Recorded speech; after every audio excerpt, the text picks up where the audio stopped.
할렐루야. 우리 오늘 월요일 아침 마가복음 산책을 나누겠습니다. 하나님 말씀은 마가복음 12장 28절에서 34절 말씀입니다.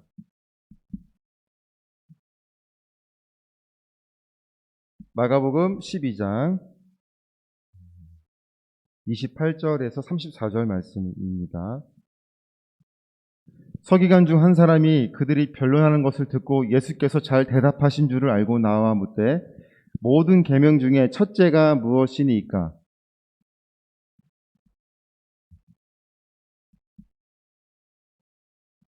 예수께서 대답하시되 첫째는 이것이니 이스라엘아 들으라 주 곧 우리 하나님은 유일한 주시라. 내 마음을 다하고 목숨을 다하고 뜻을 다하고 힘을 다하여 주 너의 하나님을 사랑하라 하신 것이요. 둘째는 이것이니 내 이웃을 내 자신과 같이 사랑하라 하신 것이라. 이보다 더 큰 계명이 없느니라. 서기관이 이르되 선생님이여 옳소이다. 하나님은 한 분이시요 그 외에 다른 이가 없다 하신 말씀이 참이니이다. 또 마음을 다하고 지혜를 다하고 힘을 다하여 하나님을 사랑하는 것과 또 이웃을 자기 자신과 같이 사랑하는 것이 전체로 드리는 모든 번제물과 기타 제물보다 나으니이다. 예수께서 그가 지혜 있게 대답함을 보시고 이르시되 내가 하나님의 나라에서 멀지 않도다 하시니 그 후에 감히 묻는 자가 없더라. 아멘.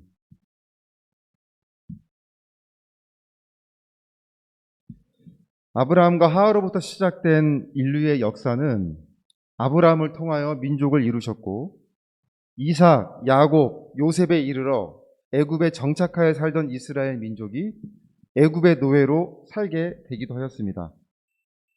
그 후 모세를 통해 출애굽을 이루셨는데 하나님은 그 광야 가운데서 하나님이 선택하신 이스라엘 민족을 통해 하나님이 이끌어 가실 계획과 역사들이 든든한 토대 위에 세워지도록 그 힘들고 어려운 광야 가운데 있다 할지라도 하나님은 여러 가지 법과 제도가 제정되도록 하셨습니다. 그렇게 여호수아가 이끈 이스라엘 2세대는 하나님이 약속하신 가나안 땅에 들어가게 되었고 곳곳의 지역에서 민족들이 자리를 잡게 되었습니다. 우리가 여기까지 이스라엘 민족의 긴 역사를 살펴볼 때 가장 큰 특징은 신정 정치, 즉 하나님이 직접 다스리신 민족이었다는 사실입니다. 비록 그들이 언제나 올바른 길을 간 건 아니었지만 그럼에도 그들은 하나님의 다스림 아래에 있던 민족들이었습니다. 하나님은 수많은 사사들을 때마다 보내시며 그들의 삶을 이끌어 주셨습니다. 그러나 이스라엘 민족은 이러한 삶을 거부한 채 이제는 사람이 다스리는 왕을 세워달라고 요구하게 됩니다.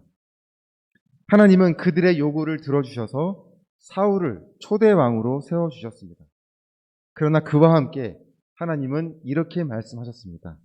사무엘상 8장 7절인데 여호와께서 사무엘에게 이르시되 백성이 내게 한 말을 다 들으라. 이는 그들이 너를 버림이 아니요 나를 버려 자기들의 왕이 되지 못하게 함이니라 라고 말씀하셨습니다. 이 말씀 가운데 하나님의 그 속상한 마음이 여러분 느껴지시나요? 그동안 내가 모든 역사를 통하여 너희들을 내가 함께 했는데 이제는 너희들이 나를 버려 내가 너희들의 다스리지 못하는 그런 것을 너희들이 요구하고 있도다라고 말씀하신 거죠. 우리 인간적으로 볼 때 이런 경우는 엄청난 배신감이 들지 않겠습니까? 하물며 하나님은 얼마나 속상함이 있으셨겠어요. 그 후 우리가 아는 것처럼 그들은 하나님이 기대하시는 민족의 모습이 되지 못해서 점점 타락하였고 바벨론 포로에 되기도 하였고 법궤도 없어져 버렸고 우여곡절 끝에 어떻게 해서 다시 성전을 세워서 그들이 살아가고 있는 동안 예수님이 이 땅에 오셨고 3년의 공생의 중에 2년째를 마무리하시는 즈음에 그들을 보시고 예수님이 내린 결론은 바로 이와 같았습니다. 목자 없는 양과 같다고 하시며 그들을 불쌍히 여기셨습니다. 그들에게 소위 유명하고 능력 있는 지도자가 없었던 것은 아니었으며 대제사장, 서기관, 장로들, 바리새인, 사두개인, 헤롯 왕의 사람들과 같은 다양한 분야의 지도자들이 없었던 것은 아니었으나 예수님은 영적 지도자가 없는 것도 문제였지만 있다고 하나 사람들을 올바른 길로 인도하지 못하는 것을 보시며 목자 없는 양과 같다고 불쌍히 여기셨습니다. 그렇다면 왜 그 지도자들은, 신앙인들은 그 진리를 온전히 받아들이지 못했던 것일까요?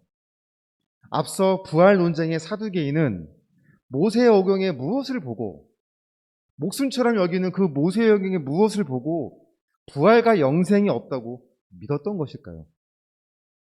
하나님의 말씀인 성경, 이스라엘 민족을 통한 오랜 역사의 시간 동안 하나님이 우리에게 바라셨던 것은 단 한 가지였습니다. 바로 우리가 하나님의 세계관을 갖기를 원하셨어요. 사람의 관점에서 바라보는 세상이 아닌, 사람의 관점에서 바라보는 말씀이 아닌, 우리의 좁은 시야로 하나님의 계획을 자의적으로 해석하여 맞춰가는 것이 아니라 궁극적으로 하나님이 이루시고자 하는 계획들을 무수히 많은 매개체들을 통해서, 즉 자연, 환경, 사람, 말씀 등 다양한 통로를 통해서 알게 하신 것은 모든 것의 주인은 하나님이시며 모든 것을 이끌어 가시는 하나님을 신뢰하는 그러한 하나님의 세계관, 하나님 중심의 믿음을 가질 수 있기를 하나님은 원하셨던 것입니다. 우리는 그러한 믿음이 되었어야 하고, 우리는 그러한 믿음을 가진 지도자가 나타나도록 기도해야 했습니다. 오늘 본문 29절 후반을 한번 보면, 마가복음 12장 29절 후반을 보면, 예수님이 말씀하시는 거잖아요. 이스라엘아 들으라.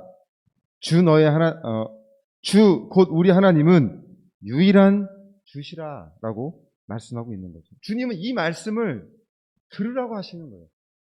모든 만물의 주인은 유일한 하나님뿐이 안 계신다. 오직 하나님만이 우리의 주권자가 되어주신다. 하나님을 중심으로 세워진 믿음의 성도들은 이제 각자의 처소에서 영적 지도자가 되는 것입니다. 사람들 앞에서만 서 있는 사람들이 지도자가 아니라 저와 여러분들도 있는 곳에서 지도자가 될 수 있는 거죠. 아울러서 하나님의 말씀은 그 말씀을 듣는 지도자들을 세워주시고 우리 만나게 해달라고 간구해야 합니다. 오늘 본문에 나오는 서기관의 이 믿음의 변화는, 이 한 사람의 믿음의 변화가 앞으로 얼마나 많은 영향력을 끼치게 될지를 우리로 하여금 기대하게 만들어요. 오늘 본문을 보면 서기관이라고 하는데 마태복음 22장에서는 이 서기관을 율법사라고 소개하고 있습니다. 서기관은 율법을 기록하는 사람이에요. 그렇게 기록하다 보니까 율법의 전문가가 되었습니다. 그래서 그들은 율법을 가르치는 최고의 권위자들이 되었던 것이죠. 본문 28절을 오늘 다시 한번 보겠습니다. 오늘 누가복음 28장. 서기관 중 한 사람이 그들이 변론하는 것을 듣고 예수께서 잘 대답하신 줄을 알고 나와 묻되 모든 계명 중에서 첫째가 무엇이니까? 라고 물었습니다. 가장 큰 계명이 무엇인지를 묻고 있어요. 그렇다면 이 서기관이, 이 율법사가 왜 이러한 질문을 하게 되었는지를 우리가 이 시간 잠깐 살펴보기를 원합니다. 율법의 의도는 참 처음엔 좋았어요. 하나님이 주신 십계명을 어떻게 하면 더 잘 지킬 수 있을까? 이 고민의 출발이 율법이었거든요. 그런데 어느 순간부터 하나님의 말씀보다는 자신들이 세운 율법들이 우선시되기 시작했습니다. 그래서 나중에는 무려 613개의 조항을 만들어서 613개를 잘 지키느냐 못 지키냐로 믿음을 평가하기 시작했다는 거죠. 당연히 이것을 잘 지킬 수는 없었을 거예요. 본인들이 세운 조항이지만 본인들도 지키지 못하는 율법 조항이었을 것입니다. 그러니까 이들 사이에서 어떠한 일이 벌어졌냐면 613개 중에서 가장 첫 번째 계명은 무엇이 되어야 하는지를 가지고 끊임없이 자기들끼리 논쟁을 펼치고 있던 중이었어요. 그런 중에 대체로 의견을 모은 1계명이 무엇이었냐면 오늘 33절 후반에 나옵니다. 오늘 보면 33절 후반을 보면 그 서기관이 말을 합니다. 후반을 보겠습니다. 하나님을 사랑하는 것과 또 이웃을 자기 자신과 같이 사랑하는 것이 전체로 드리는 모든 번제물과 기타 제물보다 나으니이다 라고 서기관이 이야기를 하죠. 그래서 이 당시에 1계명을 그들이 어떻게 의견을 모았냐면 하나님께 정성스럽게 드려지는 것이 가장 중요하다는 것을 내세웠어요. 번제물과 희생제물은 하나님께 드려지는 거잖아요. 그런데 이 율법의 전문가, 율법을 가지고 말씀을 전하는 이 전문가가 생각하기를 남들에게 보여지는 이런 것들의 행동들이 가만히 우리를 둘러보니까 실제 삶과 일치하지 않는 것에 대한 회의감을 아마 가지고 있었던 것 같아요. 지도자로서의, 신앙인으로서의 어떻게 살아야 하는지에 대한 갈등을 그는 마음속에 가지고 있었던 것입니다. 그래서 그가 가만히 예수님을 보니까 수많은 지도자들이 다가와서 예수님께 도전하잖아요. 종교적이든 정치적이든. 근데 오늘 본문에서 말씀하는 것처럼 예수님이 모든 것 하나에 다 진리의 말씀으로 반론하시는 것을 보면서 그런 예수님께 나와서 자신의 마음속에 있었던 것을 여쭤보게 된 것입니다. 가장 큰 계명이 무엇입니까? 가장 큰 믿음은 무엇입니까? 예수님이 말씀하시길 마음을 다하고 목숨을 다하고 뜻을 다하고 힘을 다하여 주 너의 하나님을 사랑하고 그리고 내 이웃을 내 자신과 같이 사랑하라고 하셨습니다. 다음 시간에 이 말씀의 의미를 더 생각해 보고자 하는데요. 오늘 이 말씀의 예수님의 그 말씀의 핵심의 요지는 사랑의 실천입니다. 들은 대로 행하라는 거예요.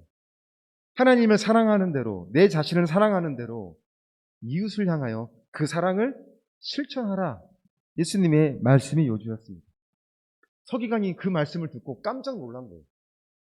마치 삭개오야 내려오라 하는 예수님의 말씀이 이 서기관의 마음 가운데서도 들린 것이에요. 자신의 그 막혀있던 오랜 고민 끝에 그 문제들을 예수님이 뻥 뚫려주신 거예요. 그래서 그가 그의 반응이 오늘 33절에 32절에 나오죠. 예수님의 말씀을 들은 그가 서기관이 이르되 선생님이여 옳소이다. 하나님은 한 분이시요 그 외에 다른 이가 없다 하신 말씀이 참이니이다 라고 대답을 하게 된 것입니다. 예수님은 오늘 34절을 보면 서기관을 향하여 이렇게 말씀하십니다. 예수께서 그가 지혜 있게 대답함을 보시고 이르시되 내가 하나님의 나라에서 멀지 않도다 라고 대답을 하셨죠. 아직 하나님 나라에 들어갔다고 하신 것은 아니에요. 멀지 않도다 라고 하셨지만 그가 진실한 믿음의 사람이 될 것은 앞으로 그가 어떠한 선한 영향력을 끼치는 믿음의 지도자가 될 것은 시간 문제인 것입니다. 사랑하는 여러분, 참된 믿음은 사랑의 실천이 있습니다. 저와 여러분의 실천하는 삶 속에서 저와 여러분이 하나님이 원하시는 믿음의 지도자로 세워지는 그런 은혜의 이 한 주가 되시기를 주님의 이름으로 바랍니다. 아멘. 우리 잠깐 이 시간 기도하기를 원합니다. 오늘 월요일이죠. 합심 제목을 잠깐 나누고자 하는데요.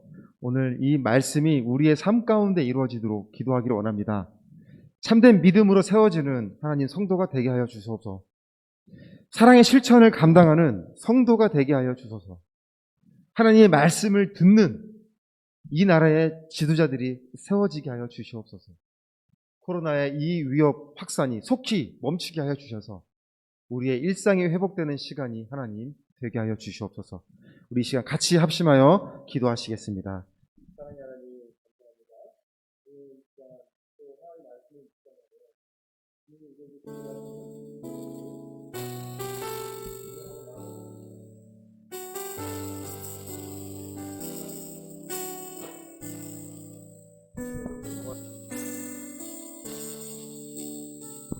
오늘 하나님 다시 만나는 자리가 되게 하여 주시옵소서.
우리 이 시간 다시 한번 기도해 주실 것은 우리 안양 호스피스 사역을 위해서 기도해 주시겠습니다.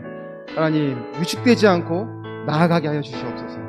하나님 바라보고 나아가는 우리 선교의 사역이 되게 하여 주시옵소서.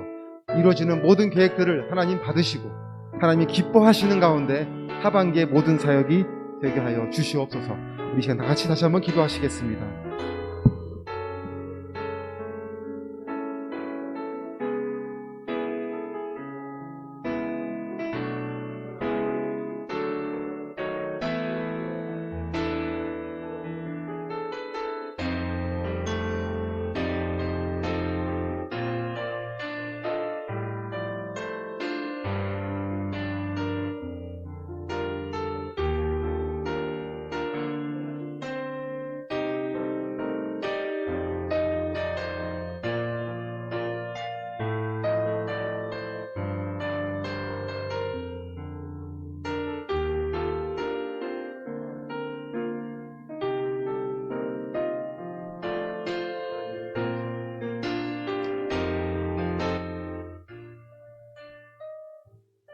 사랑의 하나님, 감사합니다.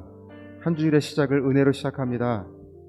듣는 대로 깨닫게 해주시고 실제 우리 삶에 나타내어지는 그런 믿음의 흔적들이 많이 기록되게 하여 주시옵소서. 기도하는 모든 것에 하나님의 은혜가 있기를 원하고 반드시 응답되어지는 우리의 기도가 되게 하여 주시옵소서. 선교에 걸어가는 모든 발걸음을 하나님 친히 인도하시고 함께 해주시기를 원하오며 이 모든 말씀 예수님의 이름으로 기도드립니다. 아멘. 우리 하나님께 감사 영광의 박수로 예배를 마치겠습니다.